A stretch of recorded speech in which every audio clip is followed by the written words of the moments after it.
keenya guddisnee galateeffannaa.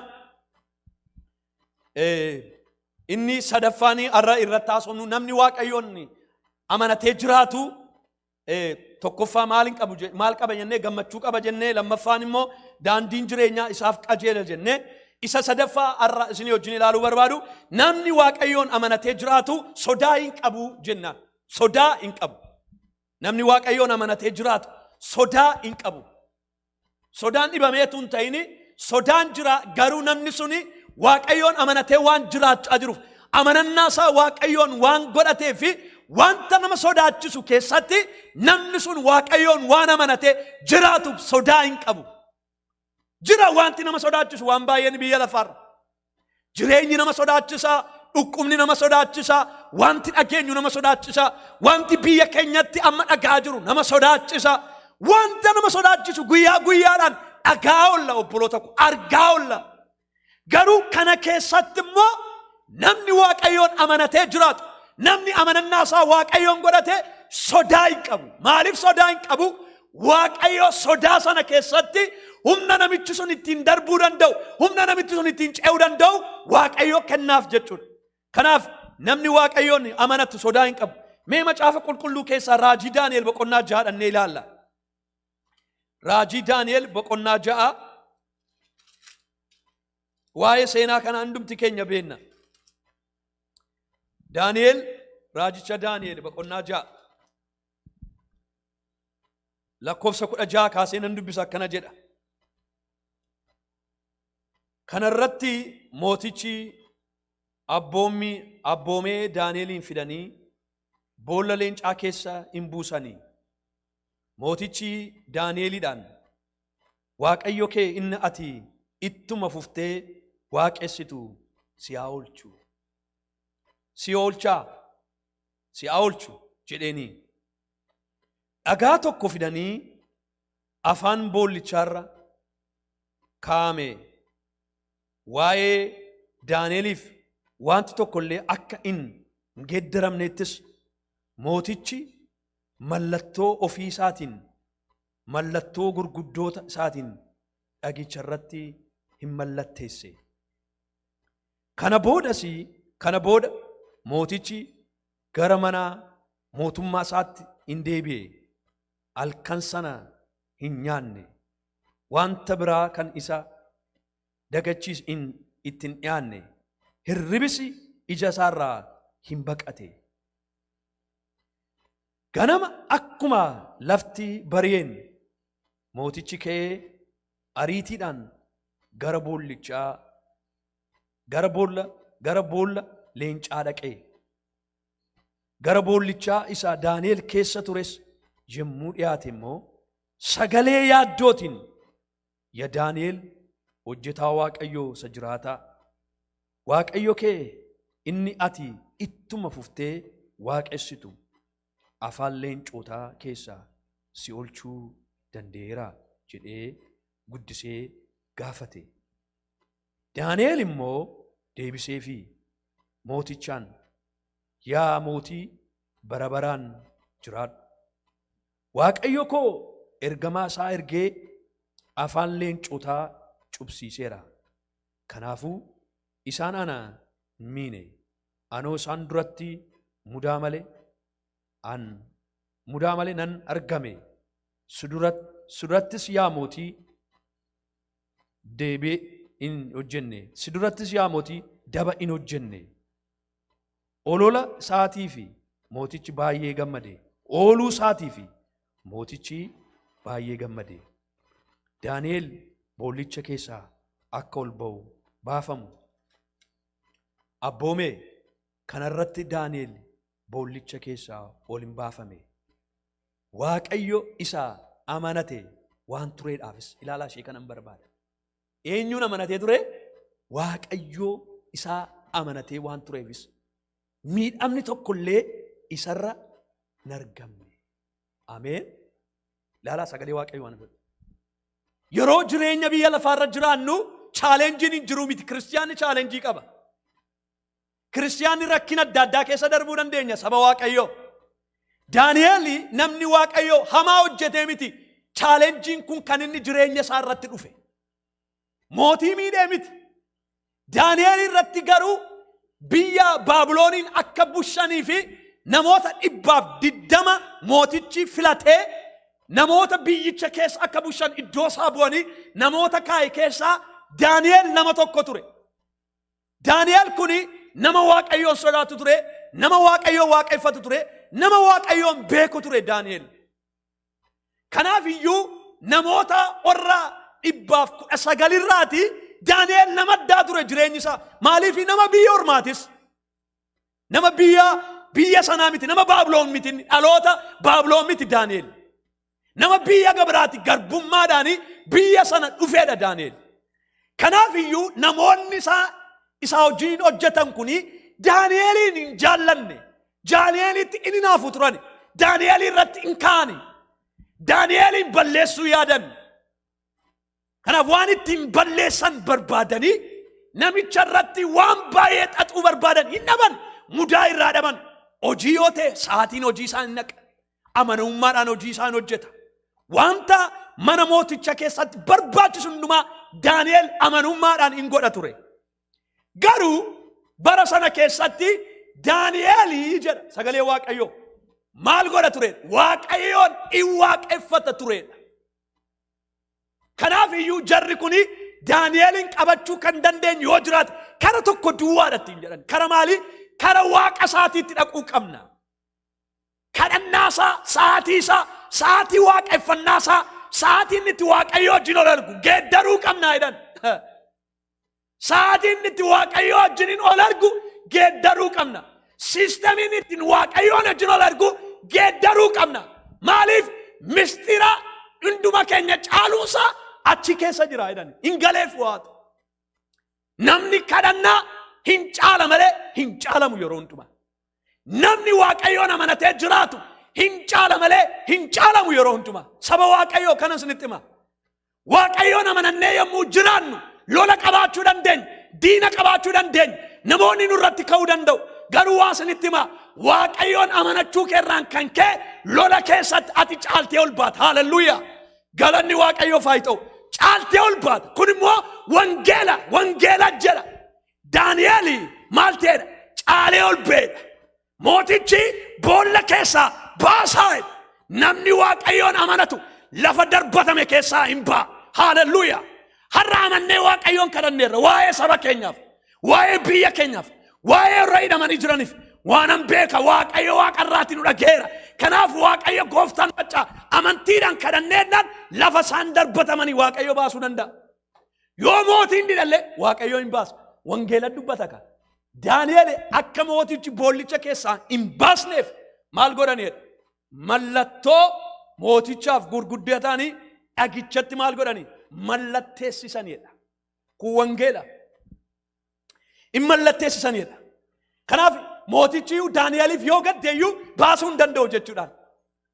Garuu kan na dhibu keessaati Daani'eel rakkina kana keessatti sodaan qabu ture. Hin sodaatu bakka. Maal akkamitti hin sodaatu?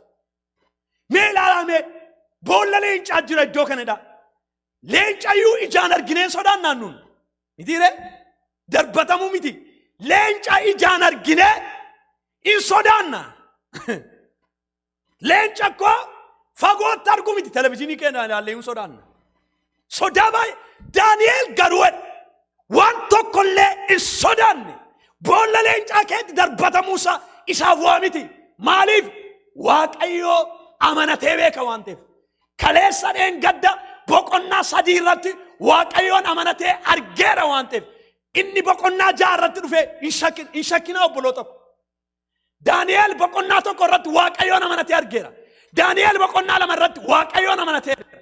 Daani'eel boqonnaa 3 irratti Waaqayyoon amanatee argeera. Daani'eel boqonnaa 4 irratti Waaqayyoon amanatee argeera. 5 irratti argeera. 6 irra ga'ee Daani'eel hin mamne. Har'a koo namni baay'een kaleessa Waaqayyoon amanatee har'a ga'ee as ga'eetu har'as ga'ee Waaqayyoon mamuu jalqaba. Daani'eel garuu boqonnaa 6 irrattis dhufee Waaqayyoon amanateedha. Kanaaf maal hin gadde? Sodaa hin qabaanne. Boolla leencaa keetti darbatame sodaa hin qabaanne. Daani'eel kan natti tolu keessaa lakkoobsa 23 akka jedhe 23 sana irratti ooluu isaatiif mootichi baay'ee gammadeedha. Ooluu eenyuuf? Daani'eliif. Mootichi baay'ee gammadeedha. In oolaalee in oola malee namni waaqayyoon amanatu akkamitti nyaatama? Darbatamuu hin dandeenya. Rakkinni jireenya keenya irratti dhufuu dandeenya. Dhukkubfachuu dandeenya biyya lafaa keessa waan jirruuf. Kana jechuun hin dhukkufanne jechuun hin duunee miti. Yoo duunes gara gooftaa dhannaa beena iddoo dhannu waan sodaachisuun qabu obboluu dhabu. Kiristiyaanni sodaachuun qabu. Kiristiyaanni afuura sodaa hin qabu. Sagalee Waaqayyoo jedha. Waaqayyoo afuura sodaan nuuf hin laanne jedha. Kanaaf Daani'el afuura sodaan isa keessa hin jiru. Wanta ta'e hundumaa keetti Daani'el jabaatee dhaabbateedha. Ooluu isaatti mootichi baay'ee gammade. Daani'elin boollicha keessaa ol baasameedha. Haaleluyyaa. Daani'elin boolla keessatti darbatan keessaa orri darbatan hin baasani. Haaleluyyaa. Namni Waaqayyoon amanatu boolla darbatame keessaa hin baa. Achi keessatti nafu. Rakkina keetti nafu. Gidiraa keetti nafu. Boo'icha keetti nafu. Biyyi keenya gaaf tokko Waaqayyoo yeroo inni jedhu akka boosseetti naftu. Isa boonye immoo galataan hin hammanna. Haaleluyyaa. Kun sagalee Waaqayyooti waan ta'eef. Kanaaf obboloota koo nuun garuu Waaqayyoon amanannee jiraachuu qabna bara kana keessa. Baricha keessa nama darbuu danda'u nama Waaqayyoon amanatee. Rakkinni biyya lafaa baay'ateera waan ta'eef. Waaqayyoon amanadhaa. Waaqayyootti of kennaa. Kanarratti Daani'eli boollicha keessaa ol hin baafame. Waaqayyo isaa amanate waan tureefis. Waaqayyo isaa amanate waan tureef. Eenyu amanattu sin har'a rakkina keetti. Yeroo sodaattan eenyu amanattu sin. Waaqayyo isaa amanate waan tureef miidhamni tokkollee isarraa hin argamne. Waaw. Boqonnaa sadii irratti moodhattanii ol ilaaltanii Waaqayyoon amanatanii abidda keessatti darbataman. Abdunaagoo, Siraaq, Misraaq. Waaqayyoo abidda keessa isaanii wajjin hin gale. Abiddis isaan hin gubneedha. Maaliif? Waaqayyo wajjin hin gale. Abiddi nanna isaaniitti hin buune. Abidda keessatti nama afur ta'an. Namni Waaqayyoon amanatee jiraatu abidda keessatti hin oola. Abidda keetti darbatama abiddi garuu san gubu. Waaqayyoon amanadhu jiraatu. Abidda keessatti, rakkina keessatti, gidiraa keessatti, sodaa keessatti Waaqayyo si wajjin hin ta'e si oolcha. Haaleluyyaa. Galanni Waaqayyoof haa ta'u. Kanaaf iyyuu inni sadaffaan namni Waaqayyoon amanatu. Namni Waaqayyoon amanatee jiraatu maal qabaata? Sodaan qabu jireenya isaa. Maaliif sodaan narree nuun arra? Baay'ee sodaanna. Kiristiyaanni bara seenaa baay'ee sodaata. Daawit immoo akkana jedhe. Faarsaa 23 irratti. Faarsaa 23.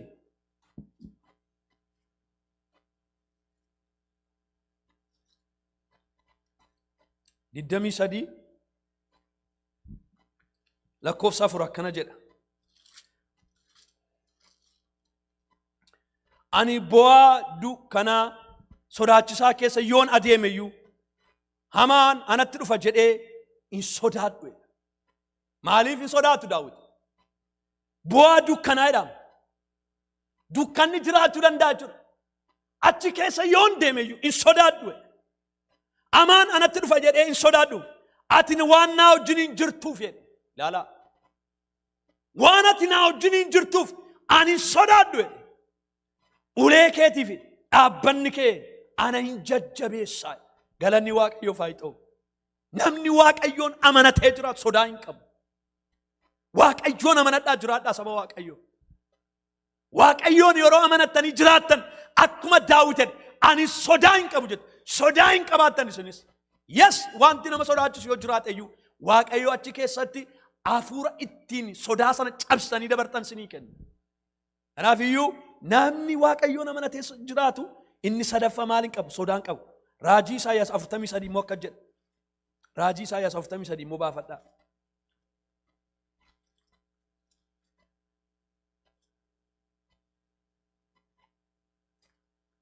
Sagalee Waaqayyoo barannaa 43 immoo maali? Amma garuu yaa Yaaqoob, yaa Israa'el, Waaqayyo inni si uume, inni si tolche. Ani sin furaa hin sodaatin. Gattaniitu? Amma garuu yaa Yaaqoob, boqonnaa 43 lakkoofsa 1. Amma garuu yaa Yaaqoob, yaa Israa'el, waaqayyo inni si uume inni si tolche ani sin furaa in sodaatin ati kan kooti jedhee maqaa kootiin si waameera yommuu ati bishaan keessa adeemtu ani si wajjiniin hin jira bishaan keessa hin deemtuun jenne sagalee waaqayyo bishaan keessa hin deemtuun jenne sagalee waaqayyo yeroo bishaan keessa deemtu ani si wajjiniin jira yommus ati bishaan keessa ceetus bishaan si fudhatee hin badu ibidda keessa yommuu darbitu hin gubattu arrabni ibiddaas sin hin qabatu jedha ilaalaa obboloota ko namni waaqayyoon amanatu maal hin qabu bishaan keessa darbaa bishaan sa fudhatee hin badu abidda keessa darbaa abiddi sangu kanaafiyyuu saba waaqayyoo jireenya jiraannu keessatti waaqayyoon amanachuu qabna waaqayyoon amanachaa jira jenna dhugaadhaa ofii keenyaaf deebisuu qabna kanarratti waaqayyoon amanachaa jirra yoo ta'e waaqayyoon amanachaa jirra yoo ta'e jireenyi keenya sodaa qaba moo jireenyi keenya waaqayyoo irratti amanammaa qaba inni arfaffaa sarraaf dubbachuu barbaadu inni arfaffaani namni waaqayyoon amanatee jiraatu amaanna argatadhee amaarraa hin eegama wayim amaanna argatadhee hin sodaatu amaa irraa hin eegama inni arfaffaan namni waaqayyoon amanatee jiraatu waaqayyo protection jireenya isaatii ta'a eegaa jireenya isaatii do'oo jireenya isaatii ta'a mee faarfannaa 121 dhannee baafanna faarsaa 121 akka jedhaan faarsaa 121 akka jedha daawit akka jedhee dubbatalaa akka jedha ija koo gara gaarootaatti ol ilaalee gargaarsi koo eessaa dhufa gargaarsi koo waaqayyo biraa hin dhufa inni immoo isa bantii waaqaaf lafa uumeedha inni milli koo akka siggaatee hin godha akka hin siggaanne hin godha inni si eegu hin mugu kunoo inni Israa'eliin eegu matumaa hin mugu hin rafus waaqayyo si eegaa gartaniitu inni Israa'eliin eegu hin maalin ta'udha hin rafu hin mugu dagalaa namni yeroo waaqayyoon amanatee jiraatu waaqayyo maal taaf hamaarraa isa eega jechuudhaan hamaan yeroo gara jireenya keetitti dhufu waaqayyoon eegumsa jireenya kee sii ta'a saba waaqayyo waaqayyoon amanachuu keessa waaqayyo si oolcha jechuudhaan ilaa akka jedhan waaqayyo si eegaa waaqayyo gaaddisa keeti inni gara mirgaa keetii jira guyyaan aduun sin rukutu halkanni jii sin miidhu waaqayyo hamaa hundumaatti maal taa'edha si eegaadha laalaan jedhamti lakkoofsa irraa waaqayyo hamaa hundumaatti si eegaa inni jireenya kee maal ta'a in eegaadha sagalee waaqayyo isi yeroo waaqayyoon amanannee jiraannu hamaa hundumaa hamaa seexanni hamaa jalloonni namoonni nutti fidan irraa waaqayyo maal ta'a nu eega saba waaqayyo yeroo maal ta'an yeroo waaqayyoon amanannee jiraannu daawit ko lafa onaa keessatti hoolota tissa ture hoolota abbootaati yeroo inni hoolaa abbaa isaatii tissu sanatti hoolota abbaa isaatii nyaachuudhaaf bineensonni yommuu dhufanii daawit obboloonni isaa dura biran turre abbaan isaa biran turre firri isaa biran turre namni isa gargaaru biran turre kan isa bira ture garuu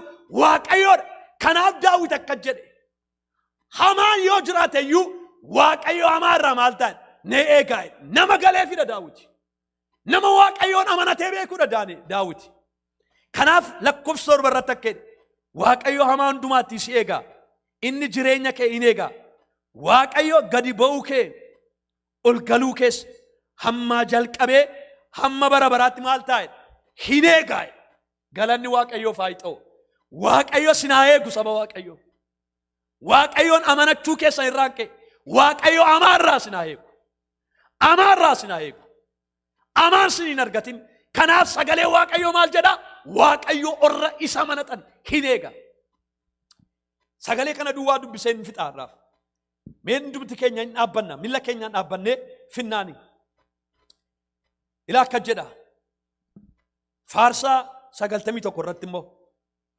faarsaa 91 lakkoofsa 14 faarsaa 91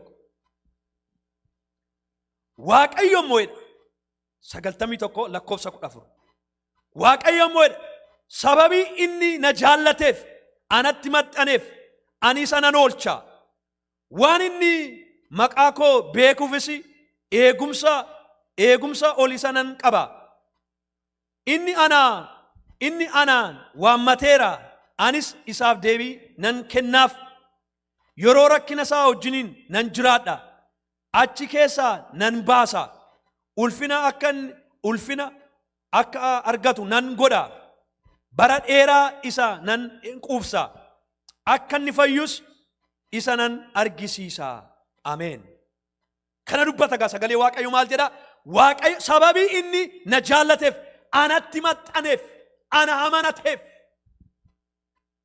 natti kooluu galeef kanaan maal isan godhaan ani isan ol oolchaa agartanii waaqayyoon yeroo amanannee jiraannu waaqayyo amaanuush amaanamoonni nuu qopheessan seexanni nuuf qopheessu biyyi lafaa nuu qopheessu waaqayyo nuush kanaaf saba